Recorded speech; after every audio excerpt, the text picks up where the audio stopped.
Papers time now on the programme. Back to the top of the running order, really, because we're talking, of course, about Catalan independence, aren't we? That's right, Stuart. Catalonia will be independent. That's what the street paper 20 Minutes says on its front page, re-quoting Carles Puigdemont after he suspended the Declaration of Independence yesterday, calling for dialogue with Madrid, but insisting that he still will honour the results of the referendum. Now, Le Figaro, the right-leaning paper, says independence will have to wait. In its editorial, the paper cautions against a Europe of regions, I'm quoting there, which would, for the paper, signal the end of Europe itself, while Libération, the left-leaning paper, says Barcelona has gone into overtime. It's a football-inspired headline on the front page there. This match of independence, so to speak, is not yet over. Yeah, in fact, you found a lot of the papers, including Libé, kind of seeing Puigdemont's announcement as just trying to please everybody, really. That's right, please everybody, possibly please no one in the process. Libé's editors say Puigdemont has called for he's still called for a divorce, even if it's going to be officialized later. So he doesn't, and this really is so he doesn't end up being the bad guy. He may have prolonged the process, I quote, but we're negotiating the how and not the if. The website L'Obs, meanwhile, says he has one foot in both camps. And on this article here, you see the phrase ménager la chèvre et le chou, which means it's a phrase that means to have one foot in both camps. The hardline independentists will see his declaration as a betrayal of the referendum results. But for Europe, Madrid and Catalans who don't want independence, it leaves some breathing room. L'Obs says this ambiguity allows Puigdemont to please everyone, or at least try.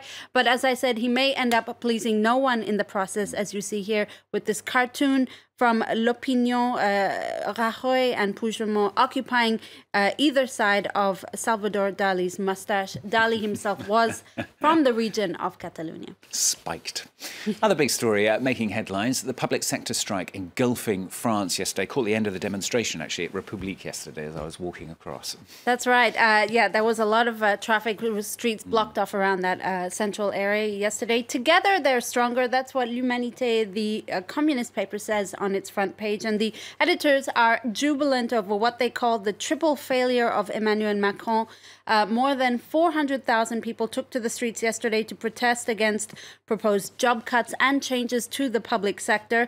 Le Parisien says the protesters may show no signs of slowing down, but Macron also is going to continue his reforms. His government continues to push ahead with its plans to reform, among other things, the labor sector and the public sector. He's showing no signs of acquiescing to the protesters either. Le Parisien's cartoonist here, you see Macron telling his prime minister that his door is always open if the unionists want to talk.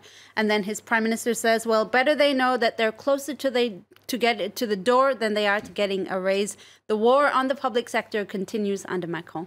Another war, a football war this time now, though. France's win over Belarus allows them automatic qualification for the World Cup in Russia next year.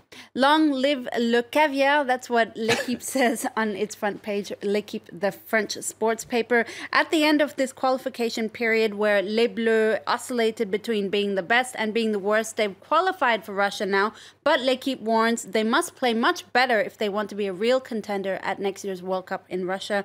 Same feeling from the football magazine SoFoot, which says it wasn't really a match of reference for France. This is not one for the history books. No one's going to be fondly rewatching this match, but the end goal was to qualify, and that was done. That's the most important thing. The magazine says it's a victory that's not very glorious, but Les Bleus can nonetheless allow themselves a, quote, magnum of vodka to celebrate all of this. That sounds like a lot of vodka. It certainly does. I think so. I think if you've been drinking vodka, looking at this next story. This is a story out of Austria, apparently. I'm not sure if Dipty's made it up, but apparently it's true.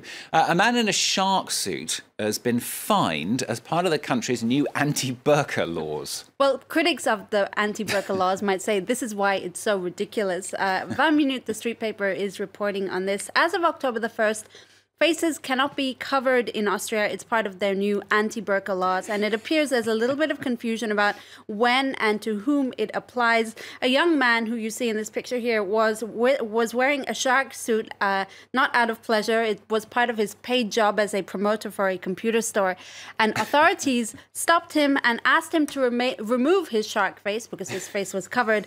He said he didn't know anything about the law and that he was not going to remove it, so he was fined 150 euros in the process.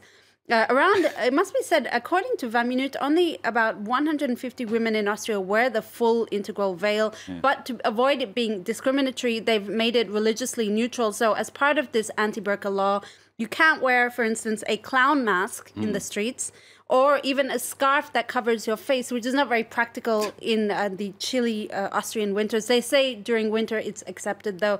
Authorities have promised that with Halloween around the corner, costumes are still accepted. A law with real teeth. Is that true? I think Very so. nice. Thanks a lot, Dipti with the papers. Next.